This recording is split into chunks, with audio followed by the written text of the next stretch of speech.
माहिरीन का कहना है कि 2030 से 2040 के दरमियान रोबोट्स इतने ज्यादा ताकतवर हो जाएंगे कि जिस इंसान ने उसे बनाया उसी इंसान पर हुकूमत करने लगेंगे।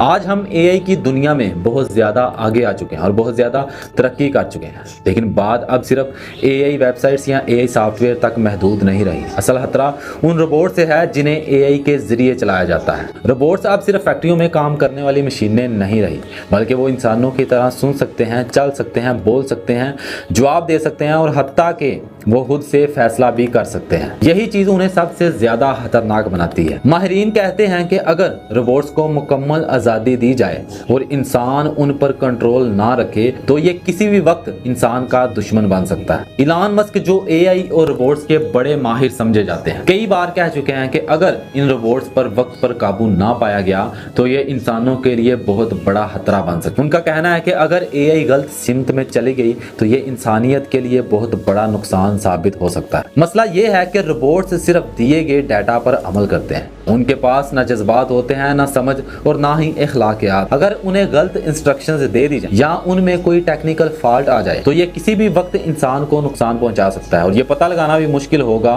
कि ये इसने ऐसा क्यों किया। आज के तरक्की याफ्ता ममालिक ऐसे रोबोट्स बना रहे हैं जो जंग में भी इस्तेमाल हो सकते हैं और ये खुद फैसला करते हैं कि कब और किस पर हमला करना है। अगर इनमें कोई खराबी आ जाए या कोई इन्हें हैक कर ले तो ये बहुत बड़ी तबाही फैला सकते हैं। इसी वजह से अक़वाम मुत्तहिदा और कई इदारे इन पर पाबंदी लगाने का कह रहे हैं। एक और मसला ये है कि रोबोट्स को अब पुलिस, अदालत और सिक्योरिटी जैसे हसास इदारों में भी इस्तेमाल किया जा रहा है। सवाल यह है कि क्या एक रोबोट किसी इंसान के हालात, नीयत या इमोशंस को समझ सकता है? वो सिर्फ कानून देखेगा, इंसान का पहलू और इमोशंस नहीं समझेगा। अगर किसी ने अनजाने में कोई गलती की हो तो रोबोट उसे सीधा मुजरिम समझ लेगा। सबसे ज्यादा फिक्र की बात यह है कि रोबोट्स बहुत तेजी से बढ़ रहे हैं, लेकिन उनके इस्तेमाल पर कोई ठोस आलमी कानून नहीं है। माहिरीन का कहना है कि 2030 से 2040 के दरमियान रोबोट्स इतने ज्यादा ताकतवर हो जाएंगे कि जिस इंसान ने उसे बनाया उसी इंसान पर हुकूमत करने लगेंगे। इसलिए एआई टेक्नोलॉजी की तरक्की को सराहना अपनी जगह है, लेकिन रोबोट्स के मामले में बहुत ज्यादा एहतियात की जरूरत है। ये इंसानों को फायदा भी दे सकते हैं, लेकिन अगर उन पर अंधा एतमाद किया गया तो ये इंसानों को बहुत ज्यादा नुकसान भी दे सकते हैं। असल खतरा रोबोट्स की ताकत में नहीं है, बल्कि इंसान की बेएहतियाती में है।